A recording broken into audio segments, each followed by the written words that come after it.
I'm Cape Joel, and this is Comic Smack, your weekly, daily, all the time, anytime comic show where I give you your fix of everything you need to know from the world of comic books and superheroes. And on today's show, we are taking a closer look at Action Comics number 973. Is the doppelganger of Clark Kent spelling doom for the rest of the Superman family? Well, let's hop on in together and find out. Alrighty then, so as we join the comic, Superman is returning to his secret fortress of solitude, the place where he keeps his most powerful technology, as well as criminals that even he himself deems too dangerous for the general public. Oh, but wouldn't you know it, his perimeter has been breached, and now he has company in the form of Steel and the very sick Lana Lang, aka Superwoman. Now, if you've been reading the Superwoman book, you would know that Lana's newfound powers, which she got shortly after the death of the New 52 Superman, are not exactly agreeing with her, and because of it, her cells are starting to break down. Stranger still is that before she passed out, it was Lana who actually told Steel where to go to find Superman. Interesting, as Superman hasn't told anyone where his new secret fortress of solitude is. It's made abundantly clear that only Superman will be able to save Lana, and I get the feeling saving her will be tied in more to the Superman Reborn story once that takes place. And believe it or not, that's pretty much all the actual quote-unquote Superman you get in this book, because the real A-plot of the story actually involves Lois Lane going undercover to try and break up a corruption ring involving city councilmen, gangsters, and dirty cops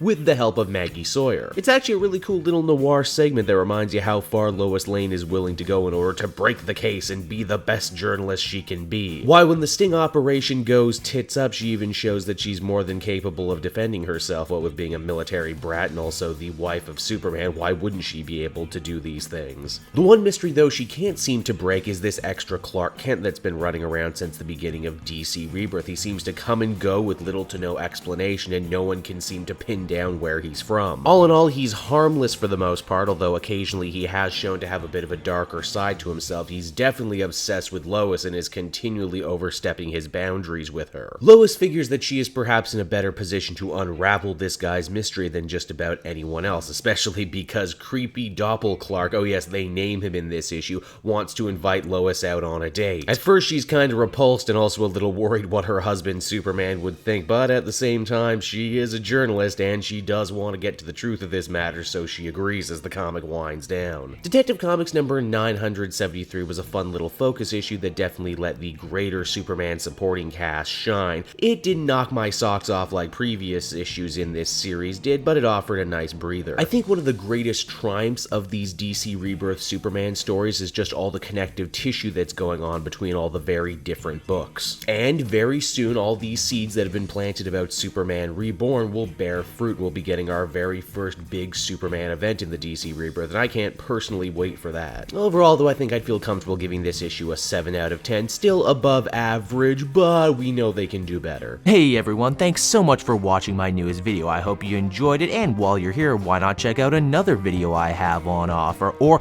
maybe if you're feeling in a supportive mood, you want to like or subscribe. And if you want to support the creation of more videos just like this one, then please by all means check out the Cape Joel Patreon. A little bit goes a very long way, and I will see you all next time.